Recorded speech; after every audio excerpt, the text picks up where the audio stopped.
Missile যুদ্ধের একটি অভিনব কৌশল। আমরা কখনো রাতের আকাশে ঝাঁকে ঝাঁকে মিসাইল ছুটে আসতে দেখি, কিন্তু আঘাতের পরিমাণ কম হয়। বেশিরভাগ মিসাইল আকাশেই ফুটে যায় বা ধ্বংস হয়ে যায়, কিংবা মাটিতে পড়ার আগে অনেকটা গতিশূন্য হয়ে থেমে যায়। আবার দেখা যায় সেই ফাঁকে একটা ভয়ানক গতিতে আঘাত এনে বসে কোনো কোনো মিসাইল। এখানে সবগুলো মিসাইল নয়। শুনলে আশ্চর্য হবেন যে এসবের অধিকাংশই গতিশীল ধাতব ফটকা। তাহলে কেন এই ফটকা?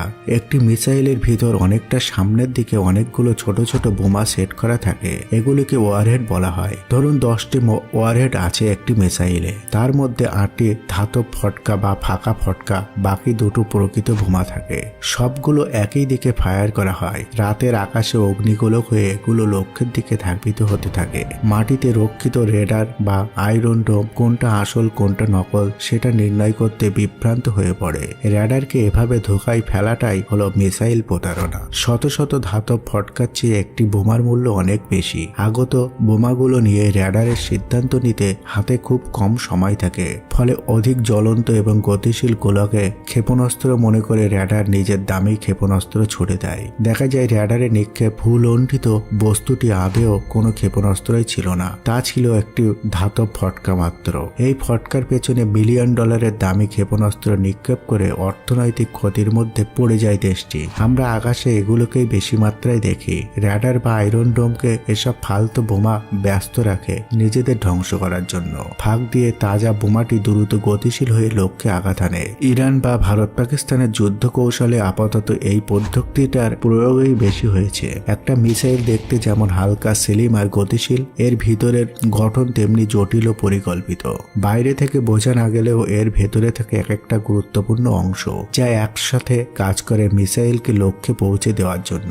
সহজ ভাষায় বলতে গেলে মিসাইলের ভিতরে প্রথমেই যেটা থাকে সেটি হচ্ছে নোজকোন বা সামনের মাথা। এই অংশটা সাধারণত অনেক ধাতু বা শক্ত বস্তু দিয়ে তৈরি করা হয়, যাতে বাতাসে ভেদ করে বেশি গতিতে এগোতে পারে। নোজকোনের পেছনে থাকে সিকার বা গাইডেন্স সিস্টেম। এটি হলো মিসাইলের চোখ, যা শত্রুর টার্গেট কোথায় আছে সেটা খুঁজে বের করে এই সিস্টেম। কারো গায়ে ইনফ্রারেড বা তাপ থাকলে সেটা ধরতে পারে। কেউ রেডার দিয়ে সিগন্যাল পাঠালে সেটাও বুঝতে পারে এই সিস্টেম। এরপর থেকে নেভিগেশন সিস্টেম। এটি নির্ধারণ করে যে মিসাইল কোন পথ দিয়ে যাবে। সাধারণত জিপিএস বা আইএনএস সিস্টেম বা রেডার গাইডেন্স সিস্টেম ব্যবহার করা হয়। এরপর থেকে কন্ট্রোল ইউনিট, যা মিসাইলের পাখা বা ফিনগুলোকে সামঞ্জস্য করে দেয় যেন ঠিকভাবে বাঁক নেওয়া যায়। মিসাইলের সবচেয়ে ভয়ঙ্কর অংশ হলো ওয়ারহেড অর্থাৎ বিস্ফোরক। এই ওয়ারহেড অংশে থাকে বিস্ফোরণ ঘটানোর উপকরণ, যেমন টিএনটি বা পারমাণবিক ধাতব বা অন্য কোনো আধুনিক বিস্ফোরক পদার্থ।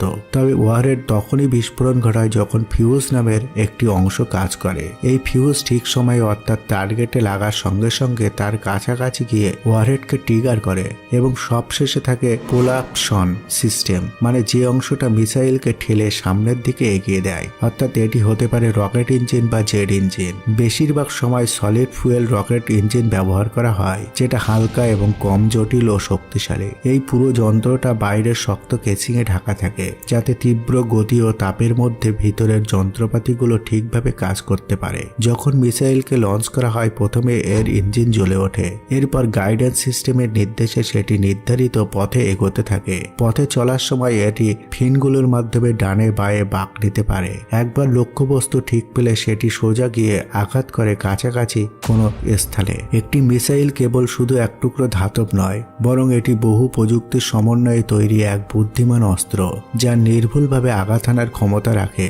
এরপর আসি মিসাইলে যদি পারমাণবিক বোমা থাকে তাহলে কি হবে। মিসাইলে যদি পারমাণবিক বোমা থাকে তাহলে তাকে প্রতিরোধ করার ক্ষমতা রেডার সিস্টেমের নেই, কারণ মিসাইলে পারমাণবিক বোমা থাকলে সেই মিসাইলগুলোর গতি এত বেশি থাকে যে রেডার এটাকে শনাক্ত করতে পারে না। পারমাণবিক বোমা বিস্ফোরণের পর প্রথম 60 সেকেন্ডের মধ্যে বোমা ফাটলে একটি তীব্র ঝলক দেখা দেবে এবং এটি এতটাই তীব্র হবে যে চোখ সঙ্গে সঙ্গে পুড়ে যেতে পারে। তাপমাত্রা 10 ডিগ্রি সেলসিয়াস পর্যন্ত হতে পারে এবং সূর্যের পৃষ্ঠের চেয়েও বেশি গরম। বিস্ফোরণ কেন্দ্রে যা কিছু থাকে সব বাষ্পীভূত হয়ে যায়। মানুষ, ঘর বাড়ি, গাড়ি সবকিছু ধূলিসাৎ হয়ে যাবে এবং একটি বিশাল আগুনের গোলা তৈরি হয়, যা দ্রুত আকাশে ছড়িয়ে পড়ে এবং 1 থেকে 2 কিলোমিটারের মধ্যে যা কিছু আছে তা সম্পূর্ণ পুড়ে যাবে। 5 থেকে 10 সেকেন্ডের মধ্যে শকওয়েভ নির্গত হবে এবং বাতাসের শক্তিতে বিল্ডিং দেয়াল ভেঙে যাবে এবং মানুষ অনেক দূর ছিটকে যাবে। এবং 3 থেকে 4 কিলোমিটারের মধ্যে কানের পর্দা ফেটে যেতে পারে এবং শ্বাস নেওয়া অসম্ভব হয়ে উঠতে পারে।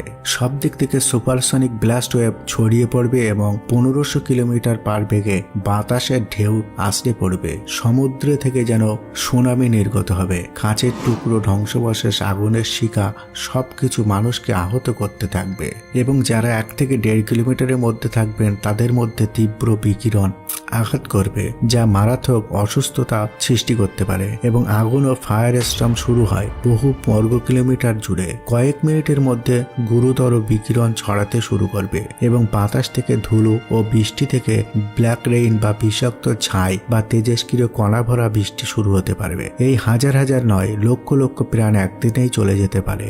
এর প্রভাব বছরের পর বছর ধরে থাকবে। হিরোশিমা নাগাসাকিতে যে বোমা বিস্ফোরণ ঘটেছিল পারমাণবিক, সেখানকার মানুষ এর অভিজ্ঞতা থেকে বলা যায় যে তারা বলেছে প্রথমে আকাশে মেঘ জমেছিল, এরপর মেঘের থেকে ফোঁটা ফোঁটা বৃষ্টির মতো আকারে গ্যাসীয় পদার্থ বা তেজস্ক্রিয় কণা ঝরতে শুরু করে এবং সেগুলো যেখানেই পড়তে থাকে সেখানে অ্যাসিডের মতো সবকিছু পুড়ে নষ্ট হয়ে যায়।